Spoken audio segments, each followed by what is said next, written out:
मनका सुलिपि का second dictation. Ready start. उपाध्यक्ष जी, यदि आधुनिक काल में विधानमंडलों का महत्व कुछ कम हो गया है तो उसका कारण यह है कि आधुनिक प्रशासन की समस्याएं अत्यंत जटिल हैं और विधानमंडल तथा विधायक इतने साधन संपन्न नहीं हैं कि विधान तथा नीति निर्माण की समस्याओं पर गहराई से विचार कर सके तथा प्रशासन की कारगर ढंग से निगरानी कर सके। विराम। इसलिए यह मांग सर्वथा उचित है कि सचिवालयों की सेवाओं को उपलब्ध कराने की व्यवस्था अनिवार्य रूप से सरकार की ओर से होना चाहिए। विराम।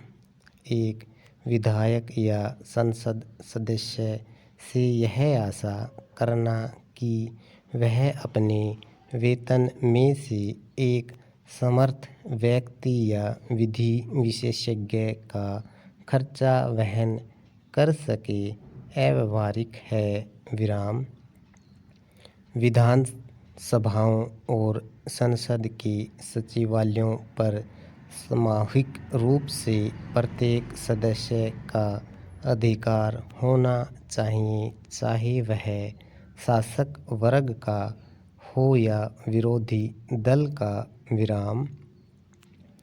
इस सिलसिले में आयोजित गोष्ठी में एक सदस्य ने यह भी सुझाव दिया है कि सदस्य केवल विधायकों की भूमिका दें और इस ढांचे को भरने का पूरा उत्तरदायित्व सचिवालय ले। विराम। मगर सचिवालयों पर इतना निर्भर रहना भी कालांतर में निर्वाचित प्रतिनिधियों के अधिकारों को कम करना होगा। विराम। New para.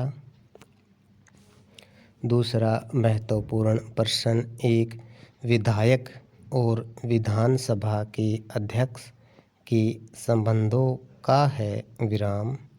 इस दिशा में पिछले कई वर्षों में अनेक गलतफहमियां पैदा हो गई हैं। विराम।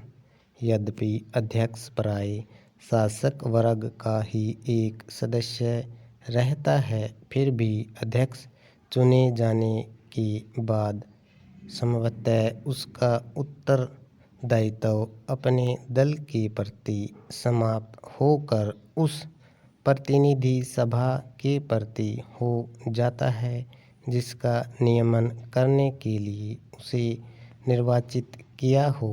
विराम।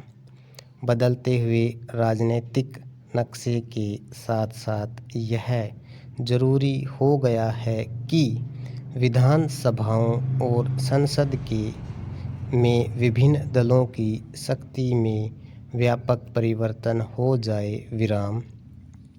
विरोधी दल अब उतने कमजोर नहीं रहे हैं कि उनकी अवहेलना की जा सके। विराम।